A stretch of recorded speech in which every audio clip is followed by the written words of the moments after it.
Hello, friends and neighbors, and welcome to Stuff I Played. Today I'm playing Smurf, Rescue in Gargamel's Castle from 1982 on the Atari 2600. You heard that right, I didn't say it wrong. Smurf, not Smurfs plural. More on that when we get to the manual. First, we're going to do just a brief overview of what even is a Smurf. Then we'll take a Smurf at the game manual, and then we'll Smurf the game Smurfily. But before we do that, like, subscribe, ring the bell, say hi to your mother for me, etc. So, what is Smurf? Pierre Culliford, pseudonymously known as Peyo, introduced the Smurfs to his Johan and Peewit comic series in 1958, only for them to totally smurf Johan and Peewit and create a demand for a series all to themselves. By 1959, they were smurfing out little Smurf figurines left and right. Just as an example, check out the Smurf TARDIS on eBay, full of vintage Smurfs. There were mainly toys and records until the Smurfs smurfed onto the TV screen for little tykes like myself. In September of 1981, tiny minds were smurfed away by these little blue weirdos and the sad incel and his cat that hated them so badly. Just 1 year later, Coleco smurfed the video game I'm going to play, Smurf, Rescue in Gargamel's Castle. I'll talk a little bit about the reception of the game as I'm playing it, but for now, let's get to the game manual. So earlier I mentioned the game name and the Smurfy grammatical choice Coleco made. Why is it like this? To find out, let's see what's happening in this game. Gargamel has kidnapped Smurfette. Perhaps it should be called Smurfs plural, as there are two Smurfs in the game. The Smurf the player is smurfing as, and Smurfette, who is being saved from the castle. But it is not called Smurfs because the Smurf the player is smurfing as is named Smurf. But also, if your Smurf gets tired, another Smurf appears and is also called Smurf. To rescue Smurfette, you navigate Smurf through treacherous terrain, past beasts of the field, terrors of the caves, to Gargamel's castle, and Smurfette from Gargamel's laboratory, and, no doubt, a terrible fate. The controls for this game are interesting. The button is only used to start the game. After that, the control stick is the only thing the players smurf with. Apparently, Coleco didn't want the button to be used for jumping because it would be too much like Donkey Kong. I'm going to go out on a limb and speculate that no one would have thought they were smurfing Donkey Kong if the button could be used to jump. The skill level goes from 1 to 4. The first level has very few creatures. More creatures smurf their way across the screen as your skill level increases, and they just keep getting faster as you smurf your way up to skill level 4. At the top of the screen, we've got an energy meter, a score, and a Smurf's remaining indicator. As we'll see when we play, you die, well, I mean, in the game you get tired, I guess, for touching anything, or for jumping wrong, or for walking off a short ledge. You get 400 points for jumping over obstacles, but you only get the points the first time you smurf your little Smurf over them. You get 1,000 points for each rescue of Smurfette. You also get an extra Smurf for every 10,000 points you score. And I think that's enough. Let's get to the game. Smurf! Alright, I'm going to start on skill level 1 and play for a bit and chat, and then I'll go into fast forward mode and play for a while and see what kind of score I can rack up before I lose my mind playing this. I was just listening to the voiceover I recorded for this, and I apologize, I sound like a game show host or something. It's kind of weird. I also realized I forgot to mention the intricacies of jumping in Smurf.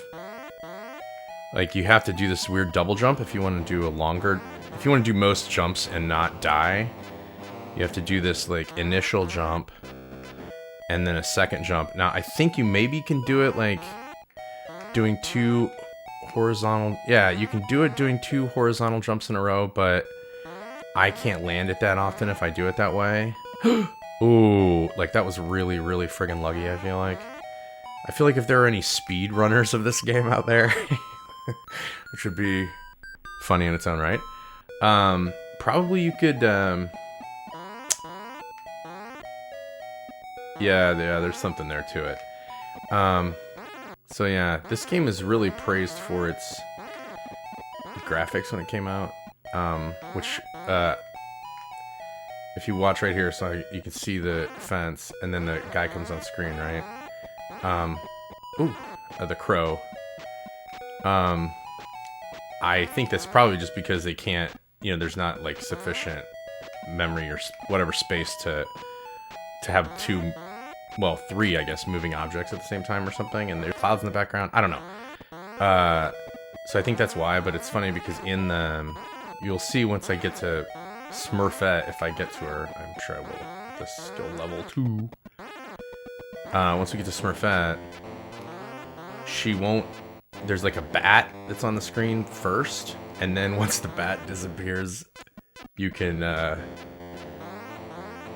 see Smurfette appears, and in the manual, it's like, sneaky Gargamel, sometimes he makes her disappear for a minute. And really it's just because they can't like show both things on the screen at the same time. Pretty funny. Here's the bat. And then lo and behold, when he's gone, look who appears. Maybe Smurfette was disguised as the bat. Alright, 13-6. This is actually one of the better runs I've had. I don't think I've ever gotten this far without dying, which is really cool. But I also don't think I've ever beat skill level 3. I mean, I don't know that I've really sat down and actually like tried hard. Oh, that crow turned around. Yeah, dude, that's like, you gotta do it 3 times. With skill level 4 is like, you have to do it 4 times? Maybe that's it.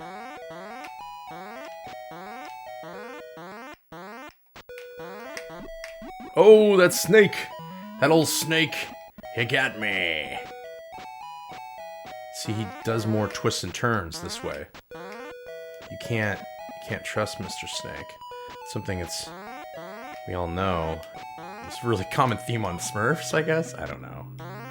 I don't think there was oh, you frickin' fraggedy. Okay. I just want to try to see if I can get... Oh, man, I would love to beat skill all the way through skill level 4. Maybe earlier on when I was like, brr, I'll play for a while. Maybe the whole me playing for a while is going to be me trying to get to beat skill level 4. Oh, come on. Ooh. I could see his little tongue flickering on the edge of the screen. He'll reappear if you're not careful. Oh, yeah, this guy. Oh, man. I'm never getting out of here alive. And see, then I'm going to jump in the... Aww.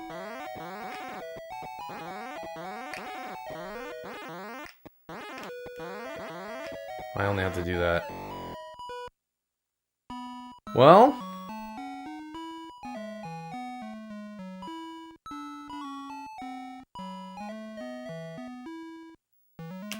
Alright, I'm going to give it one more whirl before I go into speed mode and just beat my head against the wall for a while.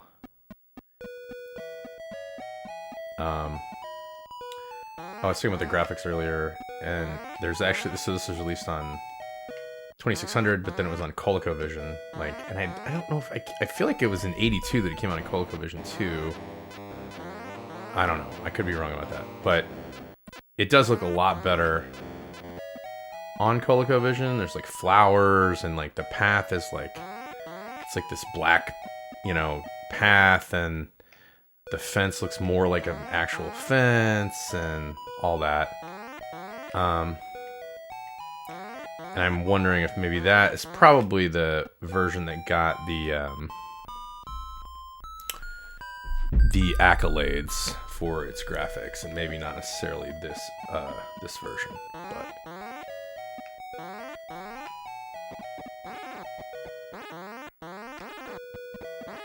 I'm gonna have to like figure out strategies for jumping over those guys moving fast. There's like, it's like a whole thing.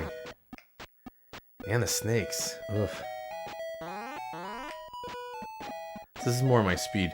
That's why I can't play Doom Eternal which I really wanted to play. It's really fun when I have a run where I succeed at least in killing a couple guys. But it's so fast. This is more my speed. Good old whatever bit graphics. Oh yeah, you can duck for I don't think any reason. Like it really, I can't figure out how you can ever be aided by ducking. Because eventually you would, like if I ducked under that spider, he would just come down on my head. So I don't know. You can't duck underneath the crows, or the bats. I don't think you can. Yeah, maybe there's like a scenario in the laboratory where, oh shit! See, I just walked right into the stool and it killed me. Where you can duck. I don't know. No, it just doesn't look like there's a scenario where that's possible.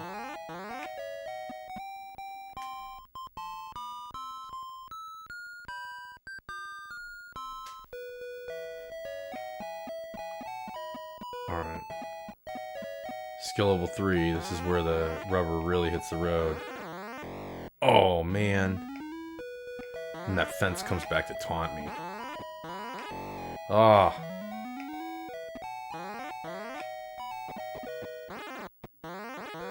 Oh, it's so hard to time. Need to have more confidence in my double jumps. Oh, no. Come on. Oh. Alright. Fast forward mode.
Alright, I finished. I did not beat skill level 4. I am not going to try again. I will perhaps try again later. Maybe down the road you'll see part 2 of this. But you know what? For now, let's call it good at almost beating it on all the way through skill level 4 a couple times. Thanks, y'all.